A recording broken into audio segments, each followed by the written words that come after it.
Shri Venkateswara gold తాకట్టులో ఉన్న మీ బంగారాన్ని విడిపించి కొనబడును.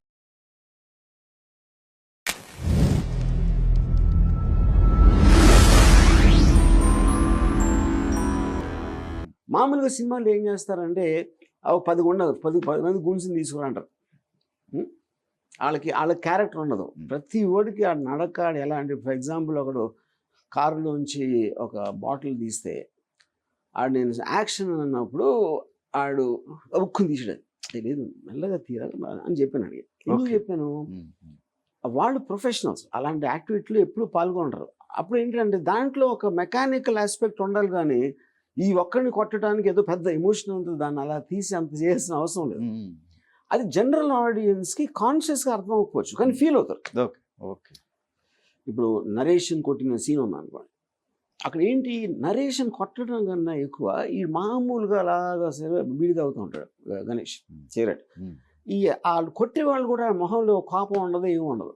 ఏదో కార్పెంటరీ పని చేసినట్టు ఒక పని చేయాలి అన్నట్టు చేస్తున్నారు, కానీ వాడి మీద వాళ్ళకి ఏం పర్సనల్ కోపం లేదు నరేష్ మీద.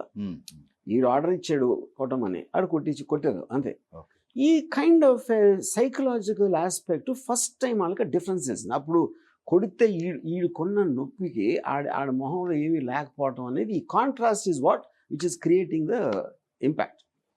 ఇప్పుడు అది కాకుండా ఇప్పుడు నేను వేసి ఆ గాడ్ రాయి కేసి కొట్టగానే టక్కమని డోర్ ఓపెన్ అయ్యి, మామూలుగా ఎలా చేస్తారు అలాంటి సీన్లు, ఎవడో పరిగెత్తుకొచ్చి చెప్తాడు నాగార్జున, అరే నరేష్ని కొట్టారా అది. నరేష్ ఇక ఏ హాస్పిటల్లో ఉన్నాడని మళ్ళీ హాస్పిటల్ దగ్గర కారు ఏదో దిగి అక్కడి నుంచి పరిగెత్తి వెళ్ళి చూసి ఇవన్నీ తీసేసి ఇక కొట్టే టక్కని తలిపేసి కైండ్ ఆఫ్ ఎడిటింగ్ ఎవరు చూడదు. అంటే ఇప్పుడు మనం చాలా సార్లు మనం మిస్టేక్ ఏం చేస్తామంటే, నారేట్ చేసినప్పుడు కథ, సినిమా తీసినప్పుడు ఇక ఉన్న ఫండమెంటల్ డిఫరెన్స్ చెప్తాను. నారేట్ చేసినప్పుడు సపోజ్ నేను చెప్పాను అనుకోండి, ఇలాగా కాపు వచ్చి వెళ్ళి కొడతాను అని చెప్పాను, అది నారేషన్.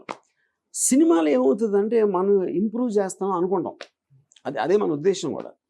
కానీ ఆ కోపం ఎలా చూపిస్తాం, అది జూమ్ వెళ్ళిందా ఆడు కళ్ళలోకి, ఆడు స్లో మోషన్ తక్కని తిరిగాడా, ర్యాంప్ పెట్టారా, ఇవన్నీ బిల్డప్ ఇస్తారు ఫస్ట్. దాని తర్వాత రే అని ఆడు ఏదో కారు ఏదో వచ్చింది, ఆడు దిగాడు, ఒక ఇంట్లోకి వెళ్ళాడు, ఆడిని పేరు పెట్టి పిలిచాడు, ఆడు వచ్చాడు, ఆడిని కుట్టాడు. ఇప్పుడు ఈ మధ్యలో ఉన్నది నేను నారేట్ చేసినప్పుడు కోపం లాగ్ కొడతాడు అనే దానికి రెండు సేమ్ సీన్స్ కాదు. కానీ చాలా మంది డైరెక్ట్లు ఏమనుకుంటారండి, నారేషన్లో ఇలా చెప్పి సినిమాలు అలా తీస్తారు. ఇప్పుడు ఈ మధ్యలో వచ్చేది ఏంటంటే, మీరు ఎమోషన్ టు ఎమోషన్ కట్ చేయకుండా ఇన్ఫర్మేషన్ ఇస్తున్నారు. ఈడు ఎలా ఉన్నాడు, ఆడు ఆగినప్పుడు ఆడు ఇల్లు ఎలా ఉంది, ఆడు ఏ కార్లో వచ్చాడు, ఈ అంత ఎడిషనల్ ఇన్ఫర్మేషన్ వచ్చేసరికి మీరు ఫండమెంటల్ ఎమోషన్ అనేది మీకు డైల్యూట్ అయిపోతుంది. అన్నిసార్లు అవుతుంది అంటలేదు, చాలా సార్లు అలా అవడానికి ఛాన్స్ ఉంది. అందుకని మీరు కథ విన్నప్పుడు బాగుందండి, సినిమా ఎఫెక్ట్ లేదు అని ఎందుకంటాం అంటే, ఇది రఘువరన్ గారు అండి. పోనీ ఇప్పుడు వీళ్ళు అనుకో ఒక సెటిల్డ్ అనుకో, రఘువరన్ కూడా సేమ్. ఎందుకు సేమ్ అంటే, ఇప్పుడు మీకు ఫస్ట్ టైము ఆ శివ వచ్చిన టైంలో సత్యనారాయణ, రావు గోపాలరావు విలన్స్ చెప్తున్నాం. జనరల్గా అలాంటి విలన్స్ ఉండేవి. ప్రభాకర్ రెడ్డి ఎవరు, ప్రభాకర్ రెడ్డి గారు. ఇప్పుడు రఘువరన్ న్యాచురల్ ఇంటెన్సిటీ, తన యాక్టర్గా, దానికి తోడు మేకప్ లేకుండా అతను ఎలా ఉంటే అలాగా అలా ఉండి, అప్పుడు ఏంటి తను మాట్లాడుతున్నప్పుడు ఒక ఇంటెలిజెన్స్ ఉంది.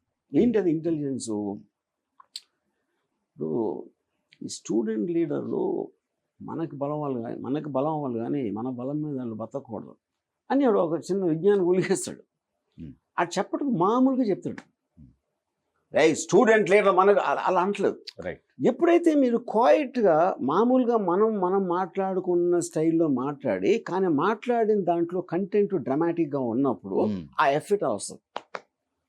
ఇది నేను 100% సమ్ ఇంగ్లీష్ ఫిల్మ్స్ నుంచి, కొన్ని హిందీ సినిమాల నుంచి, తర్వాత నేను ఇందాక చెప్పినట్టు నాకు తెలిసిన క్యారెక్టర్స్ వాళ్ళు తీసుకుని బట్టి వచ్చింది అది ఎఫెక్ట్. అప్పుడేంటి, ఆ రోజున 1989లో సినిమా వచ్చినప్పుడు ఎవరు చూడలేదు, తెలుగులో అయితే ఇలాంటి సినిమా లేదు. అప్పుడేంటి, మామూలుగా మాట్లాడినప్పుడు థియేటర్లో కూర్చున్నాడు కూడా నిజంగా ఇలాంటి ఉండొచ్చు, నిజంగా ఉన్నాడేమో నానాజీ ఇలాంటి అన్న ఫీలింగ్ వచ్చేస్తుంది. ఆ సినిమాటిక్ క్యారెక్టర్ లాగా అనిపించాడు. అప్పుడు మీకు ఇంపాక్ట్ వస్తుంది. ఫర్ ఎగ్జాంపుల్ చాలా మంది అరే మాకు ఇలా ఏది అది మా పక్కింట్లో ఇలా ఇలా ఉండేవాడు అని అందరూ చాలా ఎందుకు మాట్లాడుతున్నారు, అది రిలేటివ్ అంటున్నారు. మనం రియల్ లైఫ్లో ఉన్నవాళ్ళని తీసి అక్కడ పెట్టిన ఫీలింగ్ వచ్చింది. ఎగ్జాక్ట్. ఇప్పుడు మీరు మామూలుగా ఒకటి దగ్గరికి వెళ్ళారు అనుకోండి, అది చాలా పవర్ఫుల్ మనిషి అనుకోండి, వాడు మన సినిమాలో విలన్ లాగా మాట్లాడాడు అనుకోండి, అని పిక్చర్స్ పెట్టి పెడతారు, అలా మాట్లాడతాడు. ఈ స్టూడెంట్ లీడర్ మనకు బలం కానీ మన బలం మీద అలా బతకూడదు అని అనుకోండి, అన్ని పిక్చర్స్ పెట్టి పెడతారంట ఎరగట్లో. కానీ ఆ వరల్డ్ అలా క్రియేట్ చేశారు కాబట్టి అదేదో నడిచిపోయింది అప్పుడు. రైట్. అలా పాతకాలంలో ఇప్పుడు కూడా చేస్తున్నారు. ఇప్పుడు కూడా ఇప్పుడు అదే హార్డ్లీ నిన్న మనం చూసిన మెలోడ్రామా. మరి మెలోడ్రామా అనే అలా రియలిస్టిక్గా తీయటం చేత కాదా, లేకపోతే ఇదే నమ్ముతారా అని కూడా నాకు పెద్ద డౌట్. అసలు ఇదే అలా ఆడదని. ఇప్పుడు అలా ఆడదు. శివ చాలా పాత సినిమా అనుకుంటే యానిమల్ ఇప్పుడు సినిమా కదా, అర్జున్ రెడ్డి ఇప్పుడు సినిమా. ఇప్పుడు యానిమల్లో ఆడు క్లాస్ రూమ్ నుంచి వెళ్ళి మెషిన్ గన్తో వస్తాడు. కరెక్ట్. అది 5 నిమిషాలు చప్పట్లు కొట్టే థియేటర్లో ఎలివేషన్స్. మరి మనం ఏంటి హై స్పీడ్ ఫైట్లు తీసేసి అక్కడికి వెళ్ళి హెలికాప్టర్లు ఎక్కేసి అక్కడి నుంచి అవన్నీ చేస్తే అసలు ఇంపాక్ట్ ఉండదు.